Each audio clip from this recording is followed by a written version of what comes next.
Hey there, ladies and gentlemen, it's the expert, and this helter-skelter mess pile thing that you see is the Nerf Strife, or what's kind of left of it. So I wasn't even thinking about doing this at the time whenever I pried it open, but I'm actually turning this Strife into my new primary. I will be getting upgraded motors for it, 2S or 3S LiPo, I haven't decided which yet. But the whole works. But I decided, since I was going to go ahead and open it up, I might as well do a sort of mod tutorial thing on it for my weekly video. And so I'm going to just go over it basically.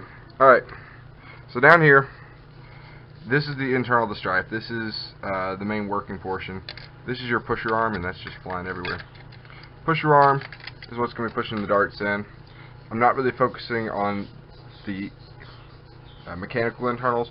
What I'm focusing on is actually the electrical motors, and I'm going to be showing you my outdoor station. I'll be a lot better lighting, and I can explain a little more what I'm doing. But if you do need a mod guide for this, both Drac and Coop have put some up on their channels, and I'm sure there's a plethora of others from 2-bit modders like me who put stuff up there. But so look those through, but I'm just going to be showing you the motors for now. Alright, so hopefully the lighting's a little bit better out here than it was inside.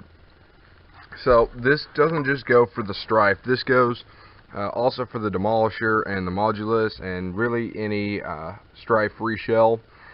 But it's also, well, not the Rapid Strike. Rapid Strike's full automatic, and that requires a different circuitry setup for the pusher arm.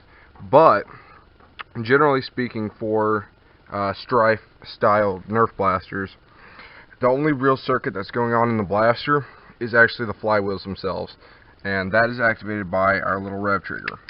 Now, because I'm still wiring this thing up, the rev trigger is actually right here. This is the rev trigger. Wire circuitry seems complicated at first, and to an extent it is, but if you know what you're doing and you've watched some helpful mod videos and stuff, you really get the hang of it. On the Strife itself, the battery pack is on the other side, and this right here, where this black wire, this black alligator clamp is the negative terminal. Now, for those of you who don't know much about electricity, electrons, which are negatively charged particles, want to get to positively charged particles. That's their whole goal in life, is to get from being negative to their positive counterparts. So what we can do is make that work for us. So the negative ions, or negative electrons, will be coming out of the negative terminal. They will come down, and they want to keep going and making a full loop, but the rev trigger actually stops them. By being an open circuit, which means that the power is not going from here to here whenever you're not revving it, the electrons are just stuck. They're just kind of swirling right here, and they want to get past, but they can't. So whenever you rev up the trigger, you complete the circuit. The electrons flow through the rest of the black lead to the negative terminal on the flywheels. Now, these motors are hooked up in parallel. That means they have a parallel circuit going through them with a common point, which is the battery tray being their common source. There are normally some thermoresistors that will block voltages that by overheating whenever you use a higher powered thing. For stock performance and like just ultrafires or whatever, and we'll talk about batteries whenever I actually go to fully complete this thing, but for just ultrafires or something, they're not going to be that big of a problem. But since I intend on upgrading and I want sleek as possible, I went ahead and took them out. So on this back portion is the negative, and the front portion is the positive terminal. So this is where the darts are going to come out. When it's in the blaster, it'll be flipped over like this. The back portion is negative, front portion is positive.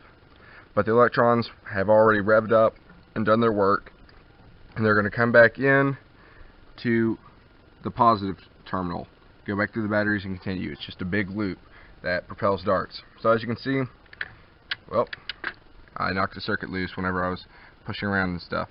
But by Oh, wow, derp moment. I was trying to rev it using this. Wow, let the comments begin. Anyway, so you rev it, and then the dart will shoot through. I will position it right here so that you can watch, and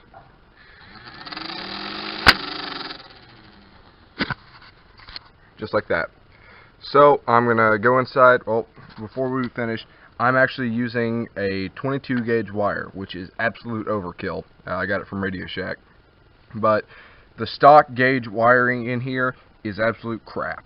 You do not want that in there. The smaller the wire, it's like a bottle, okay? If you want your electrons to go out of your bottle, the thinner the bottleneck, the harder it is going to come out.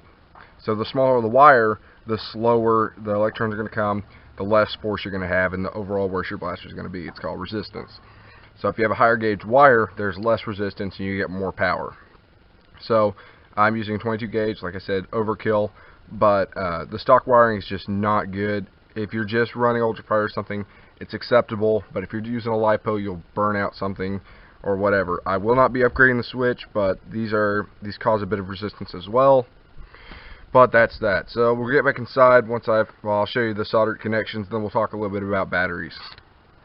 Alright guys, so here you can see I started up with the negative terminal, comes down into one part of the rev switch, comes out, goes around under through the protection to the motors, then can travel to the motors, comes out the positive end comes down to the battery terminal, starts all over again.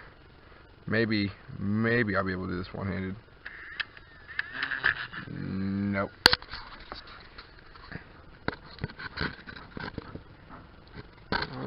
There you go.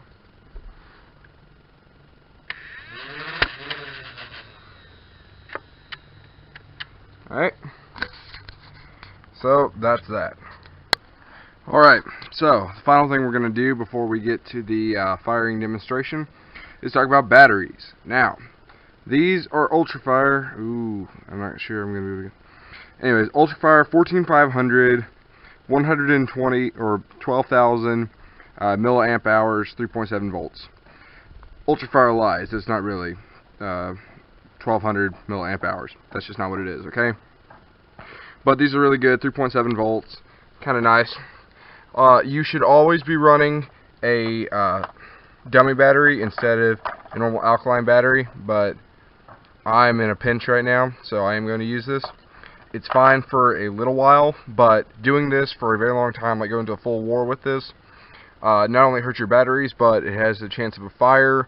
It's going to reduce the life expectancy of both your blaster and your batteries. It's just all around terrible. Do not do this, alright? I'm a bad example. Okay, so the options that you have are for stock alkaline, which is pretty safe, especially with my wiring redo. The voltage in itself is already higher because there's not so much resistance in there. You can do this, which is dangerous. Please don't. You can do 3 Ultrafires with a dummy battery. You can use IMRs, which are really nice, but they're expensive. They're like 10 to 20 a pop for each one of them, so you'd have to have 3 of them and then a dummy, because these stock motors will burn out with anything higher than that, really. But like I said, I'll be replacing the motors and with the LiPo and all that junk later.